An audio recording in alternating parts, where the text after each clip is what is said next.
Sidang jemaat yang terkasih dalam Yesus Kristus, selamat pagi.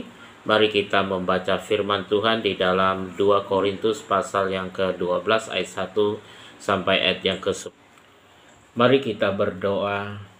Bapa kami di sorga, di dalam Tuhan kami Yesus Kristus, kami bersyukur pada pagi hari ini karena kasih karunia-Mu begitu besar, pertolongan dan campur tangan-Mu. Pada pagi hari ini kami mau dengar firman-Mu, kami mau belajar daripada Engkau.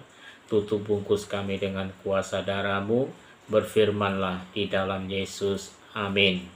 Saudaraku yang terkasih dalam Yesus Kristus, sidang jemaat dimanapun saja berada, kami percaya dan pada pagi hari ini dan firman Tuhan yang akan kita dengar, tadi kita sudah baca, ini tulisan Rasul Paulus terhadap jemaat Korintus, di mana dengan pembelajaran sesuatu hal yang sangat indah di dalam setiap perkataan melalui firman Tuhan itu iya dan amin.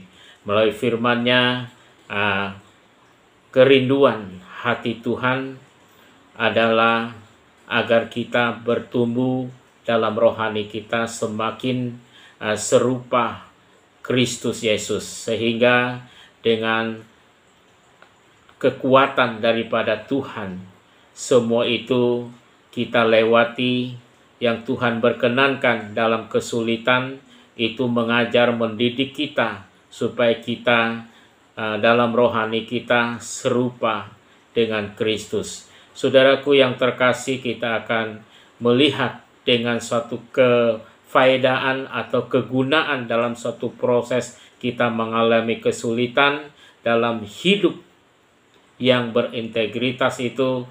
Yang pertama, agar kita memiliki kerendahan hati, itu yang terdapat di dalam ayat yang ke-7, sebagaimana Paulus berkata, seharusnya dia supaya jangan meninggikan diri karena penyataan-penyataan yang luar biasa itu yang Tuhan telah menyatakan di dalam kehidupannya, yang dia sudah berpengalaman dalam menghadapi semua pelayanan maupun penglihatan yang luar biasa yang dia seharusnya dia bangga, tapi dia perlu di dalam pengajaran dalam suatu proses di dalam kehidupannya supaya dia jangan meninggikan diri untuk segala apa yang dia alami. Tapi kasih karunia daripada Tuhan, saudaraku yang terkasih, Paulus mau mengatakan suatu proses yang dia hadapi juga, di mana sehingga dia tidak meninggikan diri, di mana dikatakan di situ suatu duri yang diberikan kepada Paulus, yaitu suatu duri, yaitu sakit penyakit yang ada di dalam dagingnya yang dihadapi pada masa itu, karena ada utusan kuasa iblis yang membuat dia menjadi sakit pada saat itu. Inilah saudaraku yang terkasih, setiap manusia dalam persoalan harus ada prosesnya di dalam iman yang percaya kepada Tuhan, sehingga kita bisa dalam kehidupan kita beriman kepada Tuhan kita, yaitu dengan kekuatan yang daripada Tuhan yang menolong kita agar kita tetap hidup bersekutu kepada Tuhan dan kita tidak meninggalkan Tuhan.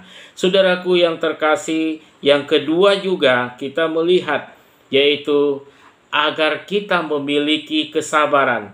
Dalam hal itu ayat 8 dan ayat 9 itu juga di mana kita melihat Paulus adalah rasul yang besar, yang memiliki kuasa di dalam pelayanannya, dan juga banyak mujizat-mujizat yang dia diperkenankan oleh Allah dalam pelayanan yang boleh terjadi, dan seperti orang yang sudah meninggal dan bisa dihidupkan. Ya, inilah suatu hal pernyataan daripada Paulus. Kita tidak bisa terpikirkan di saat dia diproses, di saat dia dalam keadaan kesulitan, Tapi Paulus berseru, dikatakan ayat 8 ada hubungannya dengan ayat yang ke-7 itu. Dia dalam keadaan sakit, mungkin sakitnya sangat berat dan tidak bisa kita bayangkan itu.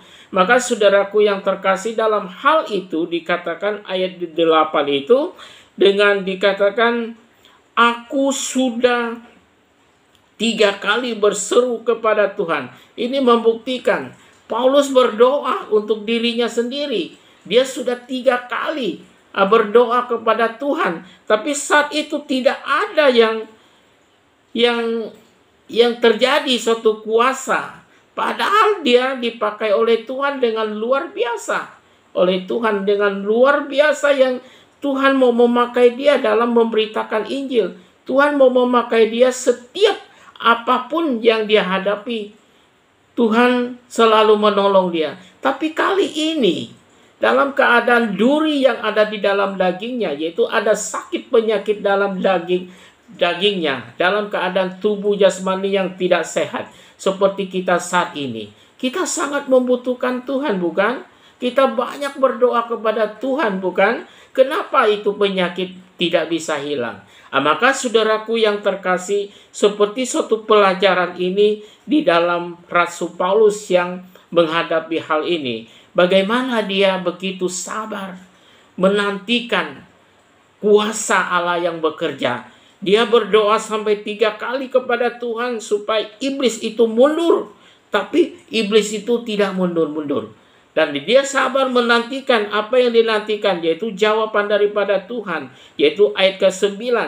Tuhan menjawabnya, mengatakan, cukuplah kasih karuniaku bagimu, sebab justru dalam kelemahan kuasaku menjadi sempurna. Sebab itu terlebih suka aku bermegah atas kelemahanku, supaya kuasa Kristus turun menaungi aku.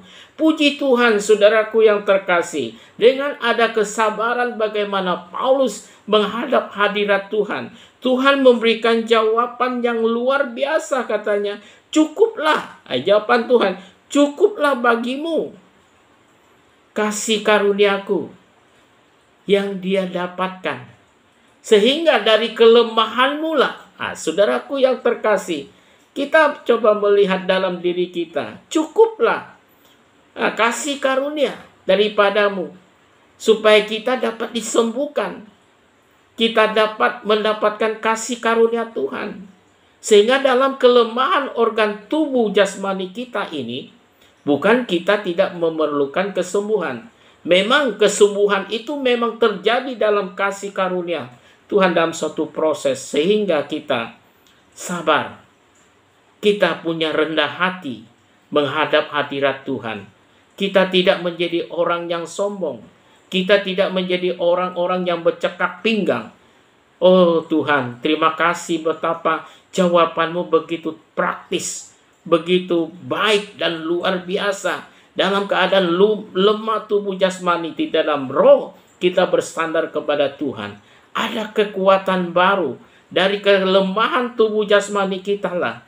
Di situ kuasa Tuhan yang terjadi begitu sempurna di dalam setiap kehidupan orang-orang yang percaya seperti Rasul Paulus ini.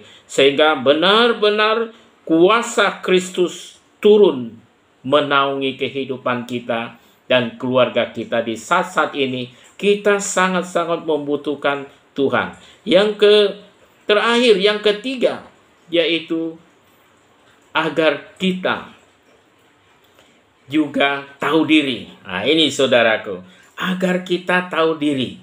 Kita selalu menuntut selama ini sikap yang Tuhan mau terhadap Paulus itu.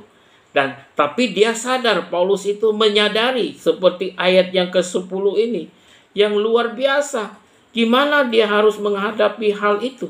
Tetapi dengan kuasa daripada Tuhan yang dinyatakan di dalam kehidupan Paulus ini, luar biasa saudara. Sikap karakter seperti Kristus itu, tahu diri, jangan terus menuntut, menuntut dengan hal-hal yang senang saja, tapi kita rela apa yang terjadi hari-hari ini dalam kehidupan kita. Kita senang dan bersuka cita. Tadi dikatakan ayat 10. Kita senang dan bersuka cita. Rela dalam apa? Waktu kita lemah. Kita berdoa kepada Tuhan. Kita menghadap Tuhan. Dan juga dalam kesesakan. Bagaimana kesesakan atau siksaan yang dihadapi pelayanan daripada Rasul Paulus. Bukan hanya di daratan aja. Waktu dia menaikkan banding ke Kaisar di Roma. Dia hampir tenggelam di laut. Waktu dia naik di darat juga. Dia digigit oleh ular. Tapi luar biasa Tuhan. Tuhan membuat dia. Tuhan itu maha kuasa. Tuhan luar biasa untuk menolong Paulus. Demikian juga. Saya percaya. Saudara juga percaya dengan iman. Bahwa Tuhan menjanjikan sekali-kali. Dia tidak akan meninggalkan kita. Tuhan mengatakan juga sekali-kali dia tidak akan membiarkan kita. Tapi dengan pernyataannya dia mengatakan, aku akan menyertaimu. Jangan takut. Jangan engkau merasa terkejut dalam hal-hal gejolak-gejolak di dunia di zaman akhir ini. Kita perlu kekuatan daripada Tuhan. Itu janji daripada Tuhan. Tuhan akan memberikan kita ada kekuatan yang baru. Maka saudaraku yang terkasih dan pada pagi hari ini, firman Tuhan yang singkat ini, kiranya Tuhan menolong kita. Memberikan kekuatan iman kepada semua sidang jemaat dimanapun saja berada. Dan kita ingat, agar kita memiliki kerendahan hati menghadapi hari-hari ini kita datang hadirat Tuhan. Agar kita juga memiliki kesabaran. Ya, kesabaran seperti Paulus sabar menantikan jawaban Tuhan dalam doanya. Kita boleh mendapatkan kasih karunia sebagaimana Paulus juga mendapatkan kasih karunia. Tidak ada bedanya. Demikian juga Tuhan akan menolong supaya kesempurnaan kuasa Tuhan dalam diri kita boleh terjadi. Dan juga agar kita tahu diri, kita tidak perlu bersungut-sungut. Siapa sih kita ini? Kita tidak apa-apanya. Demikian juga Paulus juga tidak ada apa-apanya. Tapi Tuhanlah yang mempunyai kekuasaan yang membuat kita berdaya dalam kehidupan perlindungan Tuhan.